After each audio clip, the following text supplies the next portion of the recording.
Slavery is endorsed within the Bible, and there is at no point any clear direction from the text that the institution as we have defined it, that is, a condition in which an individual or rights to their labor is owned by another, either temporarily or permanently.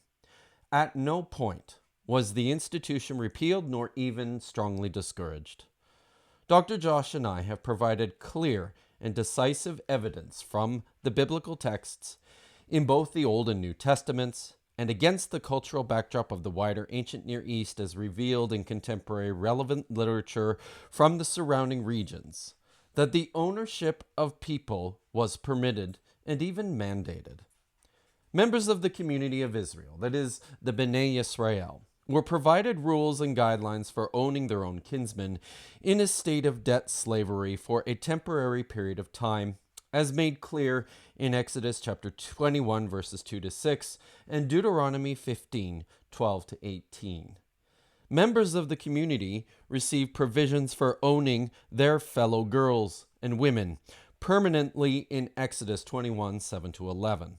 Although this stipulation appears to have been revised to include the same rights for release of women as for men, to return to their own families within the community in Deuteronomy 15:12.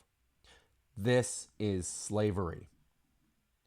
Members of the community were entitled and encouraged to purchase men and women who were not part of the community and were able to keep them for the duration of their lives, to keep any and all children they may birth, and to pass this all down to their own sons as part of their inheritance. There was no provision, not at any time, and nowhere stipulated in the biblical text anywhere, for the release of these people. This is slavery. Moreover, there were no such protections mandated for their treatment, as they were contrasted with Israelite slaves. You are not to rule over the Bnei Yisrael, the sons of Israel, ruthlessly. Beforech. You must fear your God. As for the male and female slaves which are yours, these are the Eved and the Amah, from the Goyim you may purchase Eved and Amah. Also, from the Geirim living among you, from them you may purchase, from their families who are with you, who were born in your land, they will be part of your Achuzah. You may keep them indefinitely for your sons after you to possess. Achuzah for all time. Of these you may treat as slaves. But your brothers, the Bnei Yisrael, every ish or man with his brother, you may not treat them so ruthlessly. Beforech. A point of note in this passage is that the instructions provided to protect only the Bnei Yisrael from ruthless or beforech treatment. This is clearly contrasted with that of foreign slaves, and it uses precisely the same language as what is used to describe the condition of slavery endured by the Hebrews in Egypt. So the Egyptians worked the Bnei Yisrael as slaves ruthlessly. Beforech. That's from Exodus 1 verse 13. Dr. Josh and I made a concerted effort to draw close attention to the precise language and terminology in the biblical text for this discussion. And the reason for this is that in a topic such as this, so much gets lost in translation. And Christian apologists end up, either deliberately or naively, misunderstanding what appear to be general statements for what they believe to be specifics.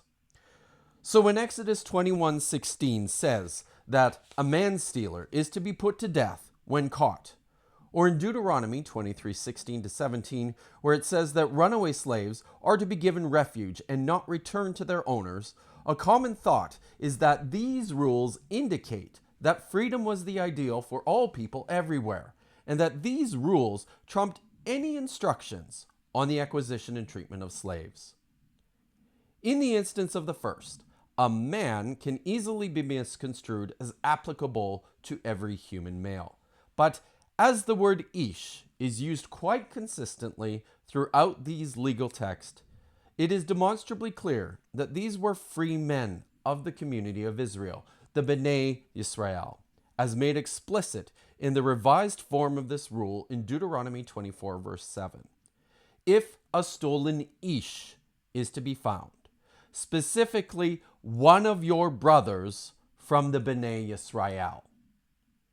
And if this was not clear enough, the Septuagint removes any doubt by translating Exodus 21:16 with whoever might steal any one of the Huyan Israel, the sons of Israel. Similarly so, in Deuteronomy 23, where it appears to be a global prescription, this is rather applied only to non-Israelite slaves who have escaped to Israel. We know this because there is no achuzah for them, and no mishpachot, or tribal clans to which they can return. As, according to Westbrook, this provision could not apply to domestic slavery, since it would have undermined the right to recover property upon which the whole institution depended. It makes perfect sense, however, when applied to the international sphere, where no right of recovery existed unless expressly authorized by a treaty. The passage can therefore be seen as polemic against such treaty provisions, and a prohibition on the authorities in Israel against ever including an extradition clause in their treaties with neighboring states. In much the same fashion, when we see English words in our biblical texts like husband, wife, brother, or daughter, it is natural to think that these are always used with the same general meaning that we apply today. Yet this is demonstrably not the case. Husbands were lords, or even owners of their women, whom they quite literally took to reside within this ancient marriage contract. Indeed, every female in ancient Israelite society lacked any sort of agency we all enjoy today, and were always subject to the exclusive and binding control of a man, her father, her owner by marriage or by purchase, or her benefactor in widowhood. I make this point here, not to suggest that all women in Israel were slaves by our modern understanding of the term, but rather that their condition was not so different from how we have defined slavery, and this fact is too often missed because of a failure to understand the language and the culture as it is expressed in the biblical text.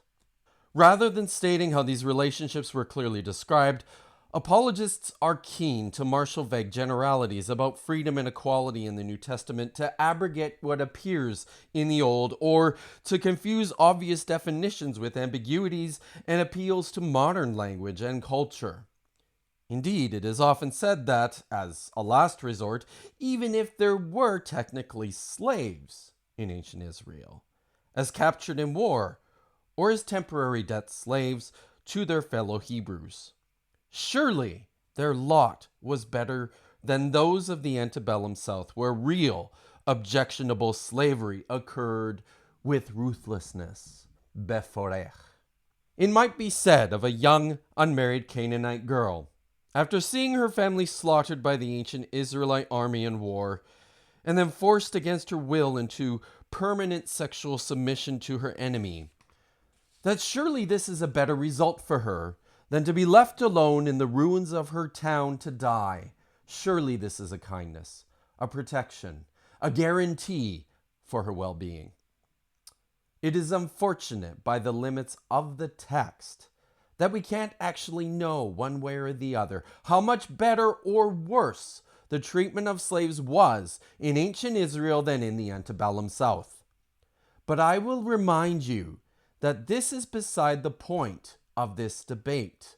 The Bible clearly and unambiguously endorses forms of slavery, and these are never repealed nor strongly discouraged. But one way or the other, we can certainly look to see, from the example set prior to the U.S. Civil War, that the apologetics to excuse slavery have not changed much. In the 19th century, Bishop Stephen Elliott of the Protestant Episcopal Church in the Confederate States of America said this: "Consider whether by their interference with this institution they may not be checking and impeding a work which is manifestly providential. For nearly 100 years, the English and American churches have been striving to civilize and Christianize Western Africa, and with what result? Around Sierra Leone and in the neighborhood of Cape Palmas, a few natives have been made Christians, and some nations have been partially civilized. But what a small number in comparison with the thousands, nay, I may say millions, who have learned the way to heaven and who have been made to know their Savior through the means of African slavery. At this very moment, there are from 3 to 4 millions of Africans educating for earth and for heaven in the so vilified southern states, learning the very best lessons for a semi-barbarous people, lessons of self-control, of obedience, of perseverance, of adaptation, of means to ends, learning above all where their weakness lies and how they may acquire strength for the battle of life. These considerations satisfy me with their condition and assure me that it is the best relation they can, for the present, be made to occupy.